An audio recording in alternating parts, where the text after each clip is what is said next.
Hello, it's Sunday afternoon and I'm looking at the DAX, and what I'm looking for is I'm looking for a top to have actually formed in the DAX. You can see here on the 23rd of the 5th 2013 is one of my dates that I mentioned on my website about a potential top in the DAX. And what I've done is I've gone on to the weekly here just to give you a little bit of a look at how I anticipated where potentially this top might form.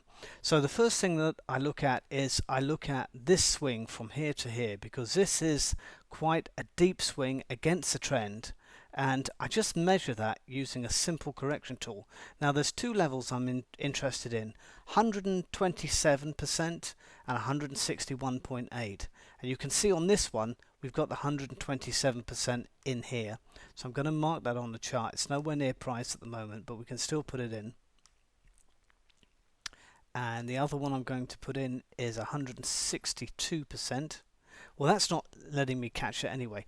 It doesn't matter in this particular case because you can see how I did that. All I did was measure this swing from here to here, and then I simply looked for this expansion ratio, which is 127%. So that would be on a weekly chart where I would be looking for some form of top to actually form. I'll also go down to this swing here, and again I'm just looking for the same two ratios, 127% and 161.8%. So let's go down onto the daily, because I believe that we can see this chart a lot more clearly if we do that. So all I've done is left that tool in place, and I'm looking at those two swing levels, 127% and 161.8%. so this is 127 here, and this is 168 up here. Don't forget, I was looking for the 23rd of the 5th to be a high point. In fact, this is a high that's possibly going to last weeks, months, if not years. In fact, what we could do is we could actually see a decline now until about 2016, and it won't go down in a straight line, so don't worry, you're not going to miss it. So what I'm going to do is measure this swing here as well, this one, and again I'm looking for the same two ratios, 127 and 161.8. so let's put that's 161.8 here, and the 127 is just below it here. So these levels represent points where I would look for a market reversal. And the other thing that I look for in terms of wave structure is I very often look for a 7 or a 9 wave advance in the last leg into the projected high. So we've got a wave here which is going to be labeled 1, and let's just come out a little bit. Yes, okay, so that's 1 there, so this is a 2, we can label this a 3, and this isn't Elliott waves. This is just purely based on the fact that these waves tend to evolve in anywhere between 5, 7 and 9 waves, and very often the last wave you'll find that you've got one of those two extension levels, 127% or 161.8%. so then we've got a 5.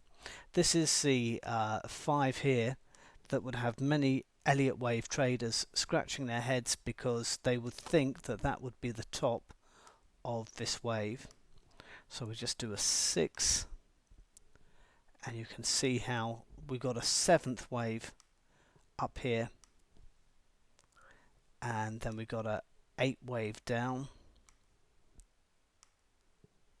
to here, and the last wave looks like it's going to top out on the 9th wave, because that is pretty much where my line, my cycle point, is actually telling me that I should potentially have a top in the DAX. So what's my expectation now? Well, my expectation is that this market will start to fall like a domino. We'll start to take out the bottom of a wave 8, we'll come up a little bit, we'll then take out the 6, the 4, the 2, and finally this wave will just completely cascade down. If you're not in the move at the moment, don't worry about it, because I'm pretty sure that once we break 8, which is this level here, the market will come down, fall through it, and possibly not just yet, but it'll come down something like this, and then it will bounce up to it again. And this point here is an ideal place to come in to the market. And why did I pick that level? Well, you can see it's the bottom of the 8, but that's also this area too, which is obviously previous resistance, because when the market hit that on the way up, it reacted hard down against it. It finally got through it.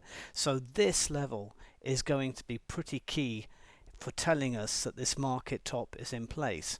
And once the top's in place, well, we will know, because the market will start to decline and it will break through this level, and that will give us the best indication that you can possibly get that the market top is in place, because all the way up this market has found it very, very difficult to break previous support. So if you look at these parts here, you've got support at 2, support at 4, support at 6, support at 8. So if this market starts to break down through 8, that's a very good sign that we're not going to go up anymore. As I said, we've got a cycle here on the 23rd of the 5th, 2013, that coincides with the top in 1929, the big fall in the Great Depression of 1929. So I actually think this is going to be a very hard fall. This market's going to come down, and it will probably erase between 50 and 60% of its value. So we're talking that the DAX will end up somewhere back at about 4,000 points. Hard to believe when you look at this market now, but that's what crashes will do. They will strip markets of all their value. So if you want to find out more about how you can trade this and actually make money from it, come to forexplanet.co.uk and click on the contact me, send me your email. I'll send you some analysis. We can have a quick chat and you will see how I analyze these markets and how you can benefit from it. Well, have a good trading week, and I wish you all the very best.